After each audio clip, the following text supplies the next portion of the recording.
बिस्मिल्लाहिर्रहमानिर्रहीम। प्रोग्राम में inside the news और मैं हूं डॉक्टर सना गौरी। बहुत सारी चीज़ों में हम हुकूमत को कसूरवार ठहराते हैं, लेकिन कुछ चीज़ें हमारी अपने ऊपर भी होती हैं कि हम जानते बूझते उन चीज़ों से दूर हट जाते हैं। एक छोटा सा पैगाम है, वो है फ़ैसला आज करना है अगर कल बच्चे को चलना है। ये कितना छोटा सा पैगाम है, लेकिन उसके बावजूद हम उस पर अमल नहीं कर रहे होते। वो अमल क्या किस तरह से हो सकता है? पोलियो के 2 कतरे जो कि बच्चों की ज़िंदगी बना सकते हैं। बहुत सारी बातों को हम लेते हुए सुनते हुए इन चीज़ों से दूर चले जाते हैं, लेकिन हुकूमत अपने तौर से मुकम्मल तौर पे इस पे काम कर रही है।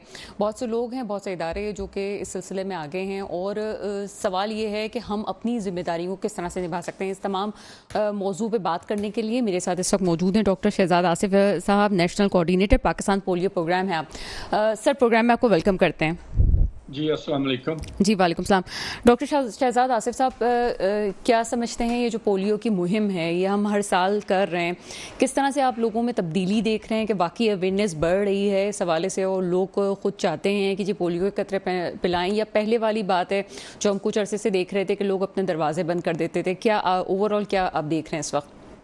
जी, पाकिस्तान ने इस सिलसिले में माशाल्लाह बहुत ज़्यादा तरक्की की है। जहाँ तक लोगों की वैक्सीन की एक्सेप्टेबिलिटी का ताल्लुक है, जब हमने ये पोलियो प्रोग्राम शुरू किया था तो एक साल में 22,000 लोगों को पोलियो होता था। इस साल सिर्फ 2 लोगों को हुआ है।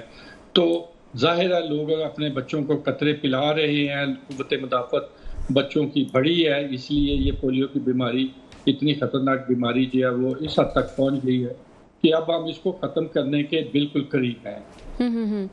कुछ ऐसे हैं अभी भी, जैसे कि नॉर्थ वज़ीरिस्तान, साउथ वज़ीरिस्तान, लकी मरवत, टांक, बन्नू, ये कुछ ऐसे, डेरा इस्माइल खान, ये जो 6-7 अजला ऐसे हैं जहाँ पे अभी भी हमें वैक्सीन एक्सेप्टेबिलिटी का थोड़ी सी हिचकिचाहट का सामना करना पड़ता है। लेकिन जो बड़े बड़े रिजर्वायर थे जहाँ पे पहले दुनिया कहती थी पाकिस्तान पोलियो ख़त्म नहीं कर सकता, पेशावर, कोयटा, रावलपिंडी कैंपेन अब माशाल्लाह बहुत अच्छी हो रही है। सर, पूरी दुनिया में कितने ममालिक मौजूद हैं इस वक्त कि जहाँ पे ये वायरस अभी भी मौजूद है? पाकिस्तान में तो है, इसके अलावा और कौन कौन से ममालिक हैं? पूरी दुनिया में अब सिर्फ 2 ही ममालिक रह गए हैं, एक पाकिस्तान और एक अफ़गानिस्तान, जहाँ पे ये वायरस मौजूद है। बाकी तमाम दुनिया से ये वायरस ख़त्म हो चुका है। अच्छा सर, नाजरीन की इंफॉर्मेशन के लिए आपसे मैं पूछना चाहती हूँ, मेरी भी इंफॉर्मेशन में थोड़ा इजाफा होगा इस हवाले से, कि ये वायरस कहाँ पाया जाता है, और क्या ये वायरस वैक्सीन से तो ख़त्म होता है, लेकिन और क्या क्या इकदाम हैं जिसकी वजह से इस वायरस को ख़त्म किया जा सकता है? जी, ये वायरस जो है इसका ओरोफिकल रूट है, मुंह के ज़रिए हमारे खुराक सिस्टम में दाखिल होता है और इंटेस्टाइन में जाके, ये ब्लड सर्कुलेशन में जाके ये वायरस हमारे जो नर्व एंडिंग्स हैं उनको डिस्ट्रॉय करता है और परमानेंटली डिसेबिलिटी काज करता है, जिस एरिया की वो नर्व्स जो हैं वो डैमेज हो जाएं, और उसके बाद पखाने के ज़रिए ये खारिज होता है, और उसके बाद सीवेज में, वाटर में ये दूसरे बच्चे को इन्फेक्ट होता है। सर, एक और ख्याल ये आता है कि जिस शख्स को पोलियो वायरस है, क्या उस शख्स से इसी तरह से, जिस तरह से आपने कहा, कि किसी दूसरे शख्स को लग सकता है? इसका कोई कांटेक्ट या रेस्पिरेटरी ट्रैक्ट इन्फेक्शन नहीं है, ये सिर्फ ओरोफिकल रूट है जिसके ज़रिए हो सकता है। अगर हम अपना सफाई निसफ ईमान है के असूल पे ही अमल कर ले और अपने हाथों को धो के रखें और किसी भी चीज़ को खाने से पहले, तो ये वायरस बच नहीं सकता। लेकिन सर, वो एक आम तो सी बात है और फितरी बात है कि बच्चा तो इतनी ज़्यादा अपनी केयर नहीं कर सकता, तो बच्चों पे ज़्यादा ज़ाहिर सी बात है ये असरअंदाज होता है, बहुत जल्दी असरअंदाज होता है। इस वक्त पाकिस्तान में क्या क्या मुहिम चल रही है, या कुछ सेशंस ख़त्म हो चुके हैं कुछ सूबों में, और इस वक्त कहाँ कहाँ ये मुहिम जारी है? जी, ये असल में इस वक्त हमारी सूरत हाल ये है कि इस वक्त पाकिस्तान में अभी तक इस साल 14 माहौलियाती नमूने हैं जिनमें वायरस पाया गया है, और उनमें से 10 माहौलियाती नमूने जो है उनमें ये जो वायरस है वो अफ़गानिस्तान से इम्पोर्टेशन है। लिहाजा वो इलाके, वो अजला जो अफ़गानिस्तान से बॉर्डर करते हैं, या जहाँ से population movement between these 2 countries होती है, या यहाँ के लोग जो हैं वहाँ से दूसरे लाहौर, कराची, पेशावर, रावलपिंडी, कोयटा वगैरह दूसरे अजला में जाते हैं, तो वहाँ पे इस वायरस को फैलने के ज़्यादा चांसेस हैं और यही एक खतरा है, उसकी वजह से हम ये कैंपेन्स करते रहते हैं। हालिया 2 दिन पहले ये वायरस जो है वो बन्नू, पेशावर और रावलपिंडी में माहौलियाती नमूनों में पाया गया है, जिसकी वजह से हमने 1 अगस्त से बलूचिस्तान और पंजाब के सिलेक्टेड इलाकों में और 7 तारीख से KPK और सिंध के जो कुछ अजला है जहाँ इस वायरस के फैलने का ज़्यादा खतरा है, उनमें कैंपेन कर रहे हैं और जहाँ पे 5 साल तक के कम उम्र से कम बच्चों को घर घर आके हमारी टीमें लोगों से दरख्वास्त करेंगी कि अपने बच्चों को कतरे पिलाएं। अच्छा सर, आपने स्पेशली बलूचिस्तान का जिक्र किया। बलूचिस्तान का जैसे बेले वकू है, वहाँ पे टीम्स का पहुँचना और फिर उन जगहों पे जाना, ये काफ़ी एक कठिन मामला है। तो इन चीज़ों पे भी ख़ास तौर पे आपकी टीम वर्क करती होगी और पॉइंट आउट करती होगी कि जी फ़लाँ जगह जाना है, बाकायदा प्लानिंग्स आपकी होती होगी, मनसूबाबंदी होती होगी। क्या क्या काम आप इस मराहिल में कर रहे होते हैं? जी, ये मैं सिर्फ आपको द मैग्नीट्यूड ऑफ जो हमारा काम है वो बताने के लिए बताना चाहूँगा कि एक पोलियो की कैंपेन जो हम नेशनल कैंपेन करते हैं, उसमें हमारे 3,70,000 से ज़ायद पोलियो वर्कर जो होते हैं, जो 3 से 5 दिन के अंदर पाकिस्तान के हर घर में जाते हैं और ऑन टॉप ऑफ दैट तकरीबन 80,000 से ज़्यादा पुलिस और दूसरे सिक्योरिटी एहलकार उनकी हिफाजत पे मामूर होते हैं। तो लिहाजा ये एक ह्यूज ऑपरेशन होता है और हमारा ये काम अब और भी ज़्यादा कॉम्प्लिकेटेड हो गया है, क्योंकि जब खासकर हमारी टीमों की हिफाजत पे मामूर सिक्योरिटी एहलकार पुलिस वालों पे हमले हुए, 2 दिन पहले भी 2 पुलिस एहलकार बेचारे मारे गए, शहीद हुए हैं। सो हमारी आवाम से यही दरख्वास्त है कि ये एक नेशनल काज है। हम बच्चों को सेहतमंद रखने के लिए और उनको एक सेहतमंद मिल देने के लिए एक काज के तहत काम कर रहे हैं और ये हर गवर्नमेंट की टॉप प्रायोरिटी रही है।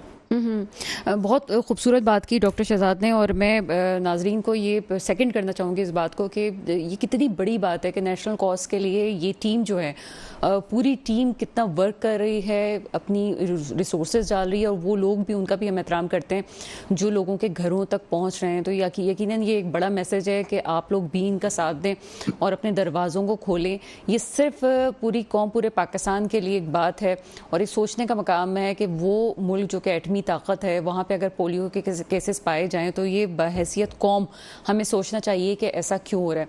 सर, कोई ख़ास पैगाम, क्योंकि जो ट्रेंड सेटर्स होते हैं वो लोगों में ज़्यादा अवेयरनेस फैला सकते हैं। आप जिस फोरम पे इस वक्त मौजूद हैं, बहुत से ट्रेंड सेटर्स भी हमें सुन रहे होंगे, माँ बाप भी हमें सुन रहे होंगे, तो क्या पैगाम है जो आप देना चाहते हैं? मेरा पैगाम यही है कि ये एक ऐसी काज है जिसमें सिर्फ पोलियो वर्कर या पोलियो प्रोग्राम पे काम करने वाले लोगों की करने से इसमें कामयाबी नहीं होगी। इसमें तमाम टीयर्स ऑफ सोसाइटी जो है उन सबको अपना अपना हिस्सा डालना पड़ेगा। मीडिया को भी, रिलीजियस लीडर्स को भी, इन्फ्लुएंसर्स को भी, ताकि हम उन लोगों को कन्विंस कर सकें जो 1 या 2% लोग रह गए हैं जो अभी भी मुस्तकिल इनकार कर रहे हैं, रिजिड हैं कि हमने कतरे नहीं पिलाने, और यही वो लोग बच्चे हैं जिनमें अब पोलियो के केसेस हो रहे हैं। लिहाजा हम सबको मिलके तमाम माशरे में तमाम लोगों को कन्विंस करना है कि ये वैक्सीन सेफ है और यही वैक्सीन अफगानिस्तान में भी इस्तेमाल हो रही है, यही वैक्सीन सारी दुनिया में इस्तेमाल हुई है और इसी से हमने अपने बच्चों को सेहतमंद बनाना है। लेकिन ये फैसला हमने आज करना है, अगर हमारे बच्चे ने कल चलना है। बहुत शुक्रिया doctor Shahzad Asif, national coordinator Pakistan polio programme, हमारे साथ मौजूद थे। आपका बहुत शुक्रिया। पैगाम बस यही है कि जो भी पॉजिटिव चीज़ें हैं उनको दूसरों की सुनी सुनाई बातों पे अमल ना किया जाए, बल्कि ख़ुद से फैसला किया जाए कि अगर पाकिस्तान के मुस्तकबिल को आपको आगे बढ़ाना है, बच्चे की मुस्तकबिल की बात है, तो आपको खुद ही फैसला करना है। एक छोटा सा ब्रेक है, ब्रेक के बाद मजीद बात करते हैं। ब्रेक के बाद आपके सामने हाजिर हैं। दुनिया आगे की तरफ जा रही है लेकिन हमारा घेर जो है वो पीछे की तरफ लगा हुआ है। इसकी वजह ये کہ ہم بڑی اجرت میں فیصلے کرتے ہیں, اور یہ اجرت کے فیصلے میں یوں نظر آتے ہیں کہ پاکستان کی تاریخ میں شاید ہی کوئی ایسی گورنمنٹ گزری ہو جنہوں نے اپنے جاتے جاتے دنوں میں بھی چون قوانین پاس کر لیے. ایسا بھی پاکستان کی تاریخ میں ہوا ہے کہ 12 منٹ میں کیا کیا فیصلے کروا لیے گئے اور بڑے بڑے فیصلے کروا لیے گئے. جب ہمیں اپنے کام ہوتے ہیں تو ہم بڑی آسانی سے قانون سازی کر لیتے ہیں, جب عوامی فیصلے ہوتے ہیں تو ہم یہ سوچتے ہیں کہ فلاں کا سگنیچر ہوگا تو کام ہوگا, فلاں کا سگنیچر نہیں تھا, یہ ہمارا ساتھ دینے والا کوئی نہیں تھا. چیئرمین پی ٹی آئی اب اسی بات کی دہائیاں دیتے ہیں کہ میں تو سارے کام کرنا چاہتا تھا لیکن میرے پاس اتھارٹی نہیں تھی, اور پہلے اگر کسی کو جیل میں قید کرنا ہو, کسی کے اوپر جھوٹا مقدمہ قائم کرنا ہو تو چیئرمین پی ٹی آئی بڑے آرام سے کہہ دیتے جناب میں نے ایک اور وکٹ گرا دی. اور آپ کو یاد ہوگا کہ یہ بات انہوں نے کب کہی تھی, یہ شاہد خاقان عباسی صاحب جب جیل میں گئے تھے, جب انہوں نے کہا تھا کہ میں نے ایک اور وکٹ گرا دی. خود وہ اس بات کا اعلان کرتے تھے, لیکن بعد میں انہوں نے باجوہ صاحب اور جنرل فیض صاحب اور دونوں کے درمیان جو کھیل ہو رہا تھا اس کا انہوں نے کہا کہ میں تو اس کا حصہ بن گیا ہوں, میرا تو کچھ لینا دینا نہیں تھا. لیکن اب جو ہے کم و بیش 12 گھنٹے رہ گئے ہیں جس میں ایک اہم فیصلہ ہونے والا ہے. وہ لوگ جو کہ توشہ خانہ کیس پہ سوال اٹھاتے ہیں جناب تحفہ ہی تو تھا, جس کا تحفہ تھا وہ لے گیا, اس نے بیچا نہیں بیچا, آپ کا کیا چاہتا ہے. تو ان کے لیے میں کلیئر کر دوں, کسی کا بھی تحفہ لینا مسئلہ نہیں تھا, وہ اپنے تحفے کے ساتھ کچھ بھی کرتا, لیکن کم داموں میں تحفہ لینا اور اس کو پھر مارکیٹ میں اچھے داموں میں فروخت کرنا اور اس کو پھر 2 سال تک ڈکلیئر نہ کرنا اور ٹیکسز بچانا. آپ ایک وزیر اعظم سے توقع نہیں کر سکتے کہ وہ ٹیکسز بچانے کے لیے جو ہے وہ یہ اقدام کرے کہ جناب اپنی چیزوں کو وہ چھپا لے اور اپنے جو انکم ہوئی ہے اس کو چھپا لے. دوسری طرف یہ جو ابھی قانون سازی ہو رہی ہے اس قانون سازی میں کوئی دبے لفظوں احتجاج کر رہا ہے, سیکریٹ ایکٹ بل پہ کوئی جو ہے وہ اعلانیہ احتجاج کر رہا ہے, اور سینٹ میں جب یہ بل پیش کیا گیا اس پہ جو ہے جو آپ نے کل دیکھا جو کاروائی سینٹ میں ہوئی ہے اس میں آپ خاص طور پہ اگر نوٹ کریں تو پی ٹی آئی کے جتنے سینیٹر تھے وہ خاموش بیٹھے ہوئے تھے, یعنی کہ آپ کو کوئی فرق نہیں پڑتا کہ کوئی قانون پاس ہو بھی رہا ہے کہ نہیں ہو رہا. بعد میں آپ جو بھی باتیں کرتے ہیں نا, اور اگر جو لوگوں نے سوال اٹھایا وہ بھی بالکل ایسا ہی تھا کہ جناب ایک ایک پارٹی سے ایک ایک بندہ اٹھ کے جو ہے خلاف بات تو کرتا ہے, لیکن پیچھے سے پارٹی والے بھی ساتھ ہی ہوتے ہیں کہ ہمیں تو جن لوگوں کا ساتھ دینا ہے آپ ان کا ساتھ دے دیں وہ کافی ہے, جہاں سے قانون آتے ہیں آپ ان کا ساتھ دے دیں کافی ہے, باقی کچھ کرنے کی ضرورت نہیں ہے. لیکن وہی بات جو میں نے تھوڑی دیر پہلے کہی تھی کہ جو سائننگ اتھارٹی ہوتا ہے, جو سیٹ پہ بیٹھا ہوا تھا, اس کی بھی ذمہ داری ہوتی ہے اور تاریخ اس کو یاد رکھے گی. تو اس لحاظ سے شہباز شریف صاحب جو موجودہ وزیر اعظم ہے وہ بھی یاد رکھے جائیں گے کہ اگر ایسا کوئی قانون آتا ہے جس میں عوام کے اوپر بات آتی ہے اور عوام کے لیے کوئی کالا قانون ہوتا ہے تو جناب یہ اس دور کے وزیر اعظم کی جواب دہی ہے, چاہے اس نے کسی کو خوش کرنے کے لیے کام کیا ہے, کوئی بھی چیز ہوئی, لیکن وہ جواب دے. تمام موضوعات پہ بات کریں گے. میرے ساتھ موجود ہیں جناب عبید شاہ صاحب, آپ تجزیہ کار ہیں, سر پروگرام میں آپ کو ویلکم کرتے ہیں. ان کے ساتھ موجود ہے چنزیب سواتی صاحب, آپ کا تعلق پیپلز پارٹی سے, ایسے پروگرام میں آپ کو ویلکم کریں گے. عبید, انٹروڈکٹری پارٹ آپ نے سن لیا, میرے خیال ہے مزید کہنے کی ضرورت نہیں ہے. توشہ خانہ کیس پہ پہلے بات کریں گے کیونکہ بہت کم وقت اب رہ گیا فیصلہ سنانے پہ. کیا پریڈکشن ہے آپ کی؟ بسم اللہ الرحمن الرحیم. پریڈکشن تو بڑی, یہ تو نوشتہ دیوار ہے, رائٹنگ آن دا وال ہے کہ خان صاحب کو اس میں فکس کیا جائے گا. اور افسوسناک بات یہ کہ اگر یہ کوئی ایسا فیصلہ ہوتا جس میں خان صاحب کی موریلٹی مینٹین رہی ہوتی اور فیصلہ ان کے خلاف آ گیا ہوتا تو بھی وہ دلوں کے وزیر اعظم رہتے. افسوس کی بات یہ کہ خان صاحب خود اپنا مورل گراؤنڈ بھی لوز کر چکے ہیں نا. اس میں جو بنیادی جرم ہے وہ کنسیلمنٹ ہے. خان صاحب نے آج کی جو ڈیولپمنٹ ہے اس میں کہا کہ جی خواجہ عارف صاحب کے وہ پیش ہوئے جونیئر, انہوں نے کہا کہ جی میں وکیل صاحب کو, انکم ٹیکس کنسلٹنٹ کو پیش کرنا چاہوں گا کہ ان کا بیان لے لیں, مجھے تھوڑی پتا ہوتا ہے کہ کیا گوشوارے جمع ہوئے کیا نہیں ہوئے. مطلب ان کو 3 سال مہینے کچھ پتہ ہی نہیں چلا کہ مطلب مدعا یہ میں آپ کو ڈاکٹر صاحبہ میں یہی عرض کر رہا ہوں کہ عدالت کے اندر انہیں کچھ پتہ نہیں ہوتا, نیب کے سامنے انہیں کچھ پتہ نہیں ہوتا, اور ویسے وہ دنیا کے ایسے عاقل اور بالغ اور ایسے عالم اور فاضل انسان ہیں کہ ان کے سامنے کوئی ٹک نہیں سکتا. دنیا کی ہر بات انہیں پتہ ہے, وہ سب کچھ جانتے ہیں دنیا میں, دوسرے سب پاگل ہیں, سمجھے نا. عدالت میں آتے کہتے مجھے پتہ ہی نہیں ہے, نیب میں جاتے کہتے مجھے پتہ ہی نہیں ہے. اب میں بھی 15 साल से इनकम टैक्स भरता हूं हर साल, मेरा इनकम टैक्स कंसल्टेंट क्या फाइल करेगा वो मैं उसको इनपुट देता हूं। मेरी ये प्रॉपर्टी मैंने ले ली है, ये बेच दी है, ये गाड़ी मैंने ले ली है, इस दफा ये नहीं है, ये है, ये वो मैं बताता हूं। तो ये हो गया, तमाम पाकिस्तानी जानते हैं जो कुछ भी नहीं करता उसको भी अपना इनकम टैक्स गोशवारा भरवाना पड़ता है, और वो जाहिर सी बात है वो काम करते हैं, हम सभी कानून को फॉलो कर रहे हैं। कहते हैं मुझे क्या पता, मैं उसने पता नहीं क्या कहा क्या नहीं कहा, 2 साल डिक्लेयर नहीं किया, तीसरे साल जब बातें शुरू हो गई, मीडिया रिपोर्ट्स आ गई, कुछ लीक्स हुए कि तोहफे बेचे गए, घड़ी ली गई है, तो उन्होंने फौरन बुला के कहा भाई ये जमा कर दो, दिखा दो। अब वो वैल्यू कुछ और थी, दिखाई कुछ और गई, तो ये संगीन बहरहाल ये जुर्म है। मोरल ग्राउंड अगर वो उन्होंने कंसीलमेंट नहीं की होती तो उनका ज्यादा अच्छा इसलिए होता कि मरियम बीबी तो कुछ भी नहीं थी, गाड़ियां ले गई, BMW ले गई, मियां साहब ले गए, जरदारी साहब ले गए, यूसुफ रजा गिलानी ले गए, ले तो सब गए। मैं उस पे बात इसलिए नहीं करी कि हमें देखिए बात थोड़ी सी सख्त हो जाएगी, लेकिन हमारी जिम्मेदारी है कि हम यहाँ पे बैठे हुए तो बात करें। आपको एक ऑब्जेक्टिव दे दिया जाता है कि ये ऑब्जेक्टिव है, आपको पहले 2018 से पहले एक ऑब्जेक्टिव दे दिया गया कि उसको चोर डाकू साबित करना है, तो वो जो चोर डाकू साबित करना था आपने उसकी तस्वीर पड़ी है, तो आप, मैं नहीं कहती जो सही है करप्शन को किसने नहीं की, लेकिन आपसे हमें इसलिए तवक्का थी जनाब, क्योंकि आप चोर डाकू होने का जो एक राग अलाप रहे थे दूसरे का, तो आप कहां फिक्स होते हैं। बहुत सही बात की आपने। हाई मोरल ग्राउंड यही था कि खान साहब जब जाते तो उनके बारे में पता चलता कि जी जो कुछ मिला उन्होंने तोशा खाने में जमा करा दिया, कुछ नहीं लिया। खान साहब ढिठाई से कहते हैं मेरे तोहफे थे, मेरी मर्जी, मैंने बेच दिया, आपको क्या तकलीफ है।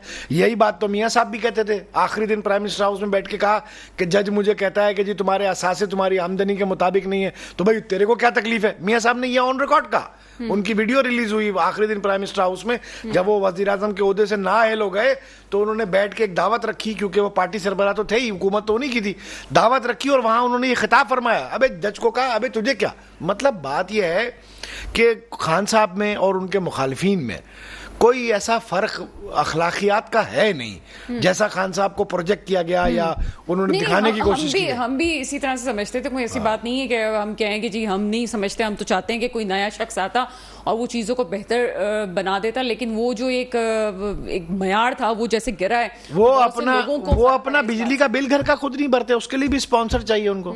वो अपने पानी के और गैस के बिल नहीं भरते खुद खान साहब। चले खैर वो चीज़ें तो बात आगे बढ़ाते अपनी चीज़ें। सर मैं आऊंगी आपकी तरफ भी, चंदेब सवाती साहब की तरफ चलते हैं। चंदेब सवाती साहब, कौम के सामने चीज़ें आहिस्ता आहिस्ता खुल के आ रही हैं और ये प्रेडिक्शन बहुत पहले से हो रही थी कि चीज़ें खुल जाएंगी। खासतौर पे आसिफ अली जरदारी साहब बहुत पहले कह चुके थे कि ये चीज़ें खुल के हमारे सामने आएंगी, वो हम देख रहे हैं इस वक्त। लेकिन अवाम तो अभी भी उनके साथ मौजूद है, अभी भी वो कहते हैं जनाब वोट होगा तो उनका वोट ज़्यादा होगा, किसी खंबे को भी खड़ा कर दें तो खंबे को भी वोट पड़ जाएंगे। इस पर क्या कहेंगे आप?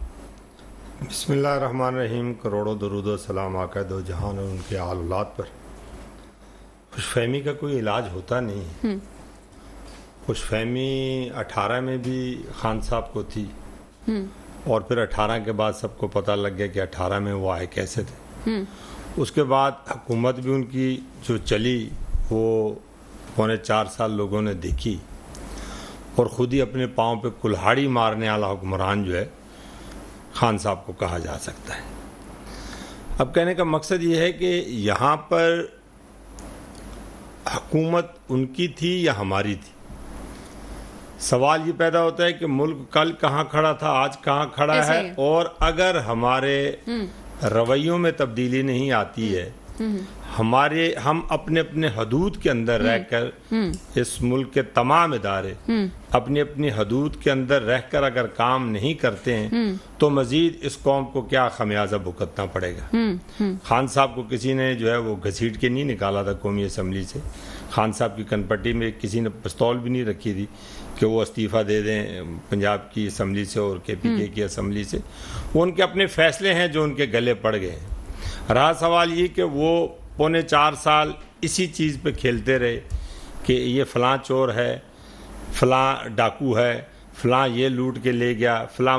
आप वज़ीर आज़म थे, आप एक्शन लेते, आप एहतसाब करते। लेकिन चंदेब सवाती साहब, आप एक अरसे से सियासत में हैं और आप चीज़ों को जानते हैं, मुझे एक सच्ची सी बात बता दें, ये कौम के दिमाग में क्या बात डालनी है, ये कोई वज़ीर आज़म के दिमाग में डालता है, एजेंडा मिलता है तो वो लोग जो एजेंडा डालते हैं आप उनको कसूरवार ठहराते हैं, या जो उस वक्त साइनिंग अथॉरिटी होते हैं आप उसको कसूरवार ठहराते हैं? دیکھیں جن کے پاؤں ہوا میں ہوتے ہیں ان کی ڈوریں تو ہلتی ہیں پتنگ کی طرح، اور جن کی جڑیں زمین میں ہوتی ہیں تو وہ اپنے فیصلے خود اپنے پاؤں پہ کھڑے ہو کر کرتے ہیں۔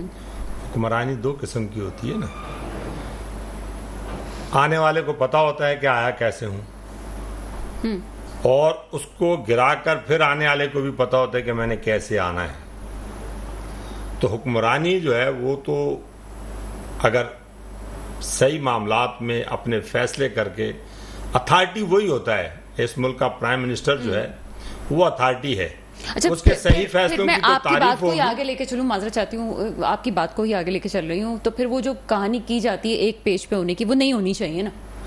نہیں، ایک پیج پہ اس ملک کے لیے تو سب کو ہونا چاہیے، مگر ایک پیج کے اوپر اگر آپ اس لیے آتے ہیں کہ آپ نے گملوں کے اندر پودے لگانے ہیں اور اس ملک کے جنگلات کو تباہ کرنا ہے، اس ملک کی عوام کو نقصان دینا ہے، تو پھر وہ گملوں میں پودے لگانا چھوڑ دیں۔ یہ پتہ تو سب کو ہے، اور آج کے دور میں کوئی آدمی کہے کہ کسی آدمی کے دو چہروں سے وہ زندگی گزار سکتا ہے تو میں سمجھتا ہوں کہ آج کے دور میں بہت پتے کی بات کی آپ نے، لیکن آپ کو نہیں لگتا کہ تمام سیاستدان ہم یہی کر رہے ہیں، ہم بھگت رہے ہیں، اور کسی کو بھی اگر اب 2/3 میجورٹی پہ کسی گورنمنٹ کا آنے کی ضرورت ہے، 2/3 میجورٹی کے بغیر ہم تو ویسے بھی فیصلے نہیں کر سکتے، بلیک میل ہم ہوتے رہیں گے آگے بھی۔ تو جو ادارے کر رہے ہیں، یا 2018 میں بھی جس طرح سے جو لوگ سیٹ پہ لائے وہ اب نہیں ہیں سیٹوں پہ، لیکن ان لوگوں کو بھی سمجھنا چاہیے کہ بہت ہو گئی، بس ہو گئی ہے، آپ اپنا کام کریں، دوسروں کو اپنا کام کرنے دیں۔ میں نے تو پہلے آپ سے کہا ہے نا کہ اپنی حدود، ہر آدمی کے کام کی ایک حدود ہوتی ہے نا۔ حالات تب خراب ہوتے ہیں، ملک کے معاملات تب خراب ہوتے ہیں کہ جب میں آپ کی گراؤنڈ پہ چلا جاؤں، آپ میری گراؤنڈ پہ۔ تو اب بھی جس حالات میں ملک ہے، آج بھی ہم وہی حماقتیں دہرائیں، چاہے وہ ادارے ہوں، چاہے وہ سیاستدان ہو، چاہے وہ پارلیمنٹ ہو، چاہے وہ سینٹ ہو، کوئی بھی ہو، فیصلے اگر عوام کے لیے کیے جاتے ہیں، عوام کی بہتری کے لیے کیے جاتے ہیں، تو اس کے لیے 2/3 میجورٹی کی بھی ضرورت نہیں ہوتی ہے۔ جہاں جمہوریت ہوتی ہے، آپ بہت سارے ممالک آپ کے سامنے ہیں کہ وہاں پر بھی 2/3 میجورٹی نہیں ہوتی ہے، مگر وہ اپنے ملک کے مفاد میں تمام لوگ بیٹھ کر اپنے اختلافات کو ایک سائڈ پر رکھ کر وہ ملک کی بہتری کے لیے فیصلے کرتے ہیں۔ یہاں کیوں نہیں ہو سکتا ہے؟ اس لیے نہیں ہو سکتے کہ یہاں سیاست کو اختلاف رائے سے اوپر لے جا کر نفرت بنا دیا گیا ہے، ایک دوسرے کے خلاف انتقامی کارروائی کر کے دل کو تسلی ہوتی ہے، دل کو سکون ہوتا ہے، جبکہ انہیں معلوم ہے کہ ان کی لڑائیوں اور ان کے جھگڑوں کی وجہ سے اور ان کی مداخلتوں سے جو معاملات اس ملک اور اس ملک کی عوام بھگتتی ہے وہ کوئی اچھے نہیں ہیں۔ ٹھیک ہے جناب، مسئلہ صرف یہ ہے کہ دیکھنا پڑے گا کہ ابھی پاکستان کا جو کرنٹ اکاؤنٹ ہے وہ کتنا بڑا ہے، اور اگر آپ ابھی کوئی ریونیو کماتے ہیں تو وہ آپ کا کتنے قرضے میں جاتا ہے، اور آپ کا ملک جو ہے وہ ریورس گھیر کیوں لگا رہا ہے۔ اگر تمام ادارے اور سیاستدان مل کے ابھی بھی فیصلہ نہیں کر سکتے تو میرا خیال ہے کہ پاکستان کا آگے اللہ ہی حافظ ہے، کیا ہونا ہے یہ کوئی ابھی نہیں جانتا ہے، کیونکہ آگے الیکشنز بھی ہیں، نگراں سیٹ اپ بھی ہے، اور پھر دوسری حکومت کو بھی آنا ہے۔ تو میرا تو ابھی بھی یہ مشورہ ہے کہ جناب بیٹھ جائیں، چاہے وہ چیئرمین پی ٹی آئی کو بھی بٹھانا پڑے، لیکن ایک بات کر لیں کہ پاکستان کی یہ مسائل اپنی جگہ ہیں اور سیاست اپنی جگہ ہے، دونوں کو الگ الگ رکھیں، ان چیزوں کو نہ چھیڑیں اور اپنا کام کرتے رہیں۔ ایک بریک ہے، بریک کے بعد مزید بات کرتے ہیں۔